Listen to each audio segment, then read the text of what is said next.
primeira atitude na oração de Esther é ela prostrar-se. Vejam só, ela se prostra, ela busca refúgio no Senhor, mas o que ela faz? Ela se prostra. O que significa prostrar-se? Significa reconhecer a grandeza de Deus.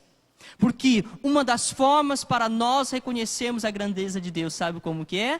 É nós termos a coragem de rebaixarmos diante dele. Tem uma frase num adesivo muito bonito que diz o seguinte: quem se prostra diante de Deus, não se curva diante dos problemas.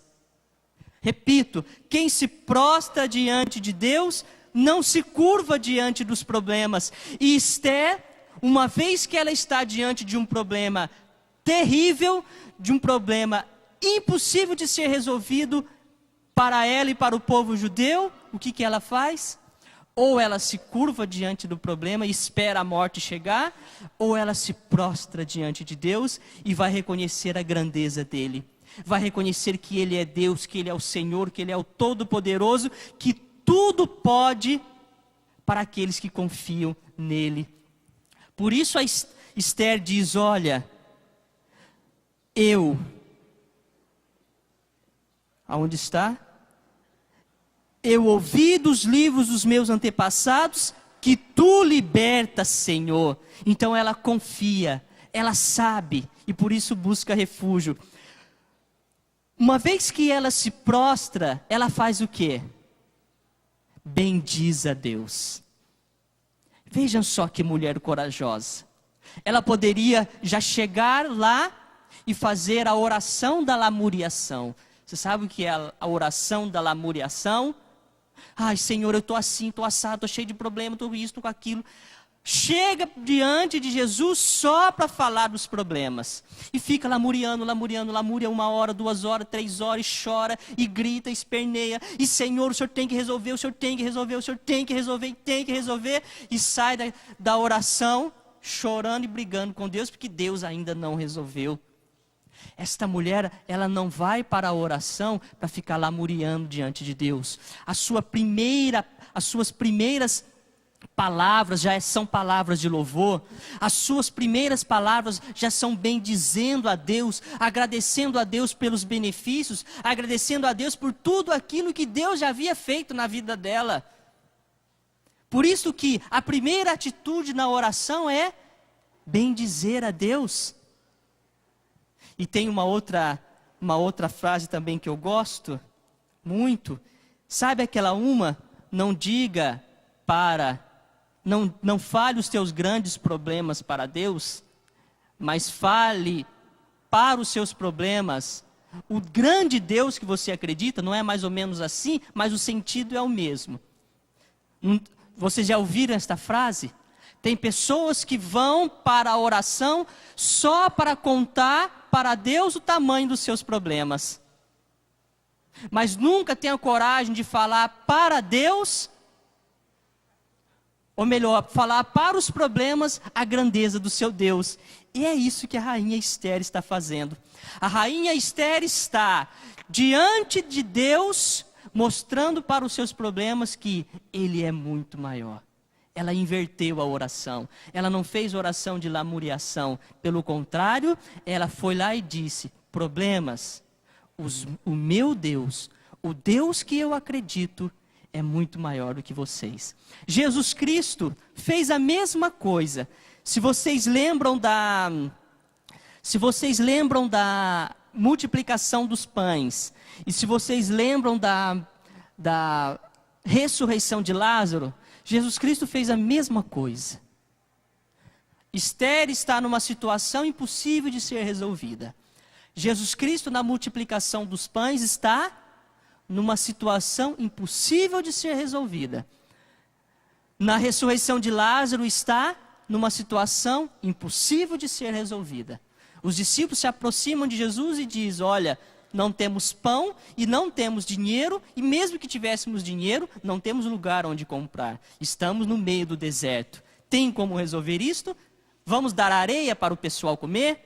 Deve ter umas cobrinhas correndo pela areia. Vamos tentar caçar cobra e dar para esse povo comer? Não temos solução. O que é que Jesus Cristo fez? O que vocês têm? Temos alguns pãezinhos, então me traga os pães. O que é que Jesus Cristo fez? Qual foi a primeira atitude de Jesus? Tomou o pão, elevou os olhos para o céu. Por quê? Porque a mania nossa diante dos nossos problemas é ficar olhando para baixo para Ele. Por isso Jesus Cristo, quando Ele vê uma situação que era impossível, Ele toma o pão e olha para o céu. Os discípulos olhavam para onde? Para o problema. Jesus Cristo olhava para onde? Para a solução, que é o céu. E o que Jesus Cristo fez? A primeira oração: Pai, agora não tem mais solução. Ou o Senhor resolve o problema, ou nós vamos morrer de fome. Fez isso? Reclamou? Não. Jesus Cristo diz: bendito seja. Não disse bendito. O Evangelho vai dizer que Ele pronunciou a bênção. O que significa pronunciar a bênção?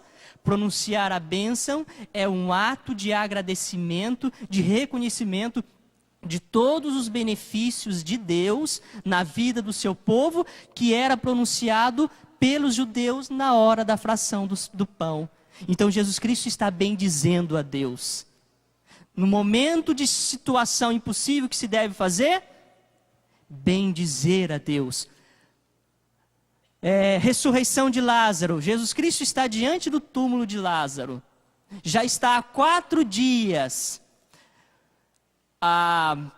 Se eu não me engano, a Marta já disse, já fede.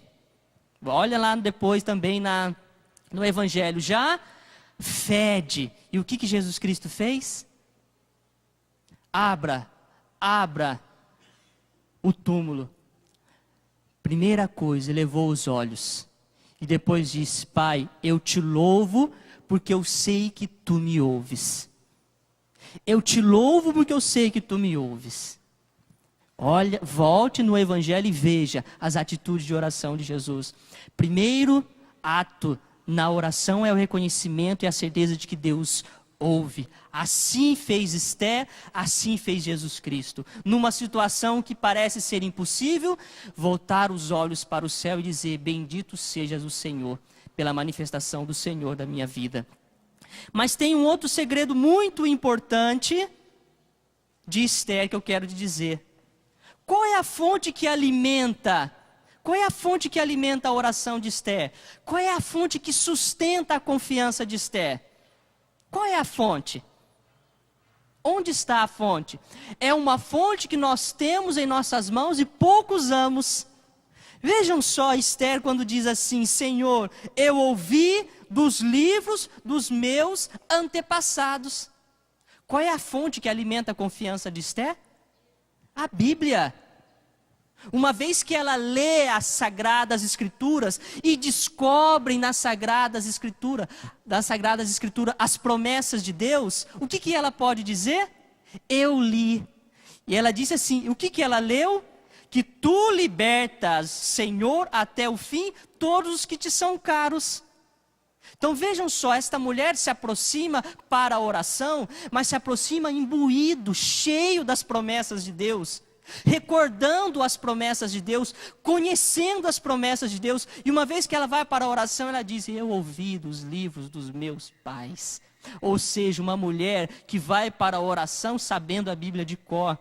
E falando só um pouquinho das promessas, o padre Jonas, Monsenhor Jonas, tem um livro que é A Bíblia no Meu Dia a Dia, que ensina a gente a ter um contato com a Sagrada Escritura, ensina a gente a ler a Bíblia, ensina a gente a fazer aquilo que nós chamamos aqui na comunidade, o nosso diário espiritual. E sabe qual é um dos primeiros passos, depois que você fez a leitura, depois que você fez a meditação e tudo, sabe qual é um dos primeiros passos para se fazer o diário espiritual que o Monsenhor Jonas ensina para nós? Isso ele começou no ano, se eu não me engano, de 1978. Sabe qual é o primeiro passo? Procurar as promessas de Deus.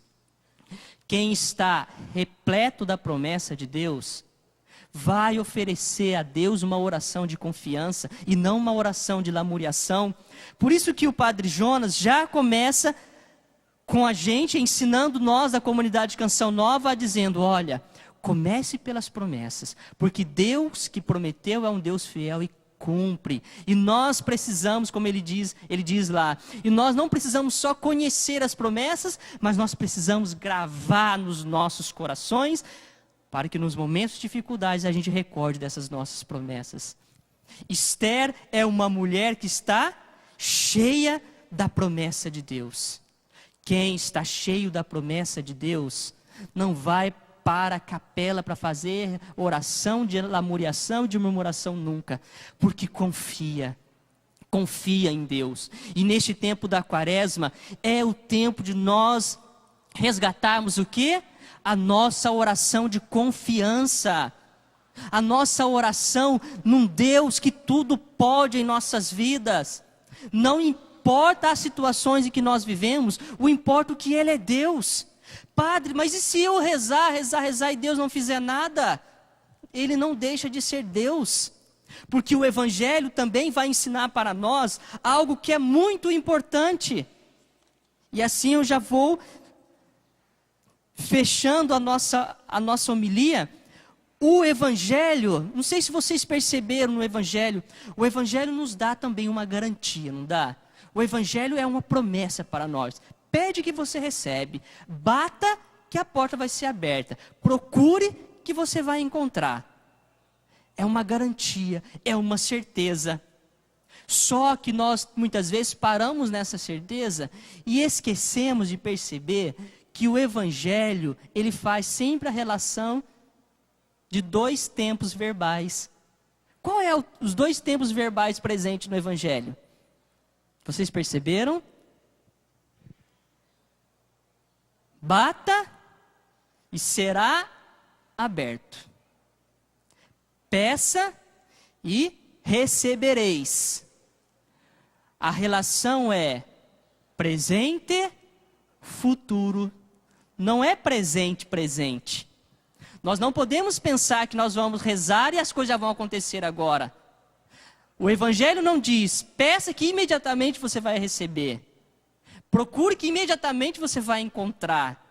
Mas ele diz, peça e recebereis. Ou seja, a relação que existe no Evangelho é a relação de presente, futuro. Ou seja, precisamos pedir, mas temos que ter a paciência da espera de Deus, do tempo de Deus, não da espera. A espera é nossa. Temos que ter a paciência do tempo de Deus, porque Deus nos concede segundo a tua vontade.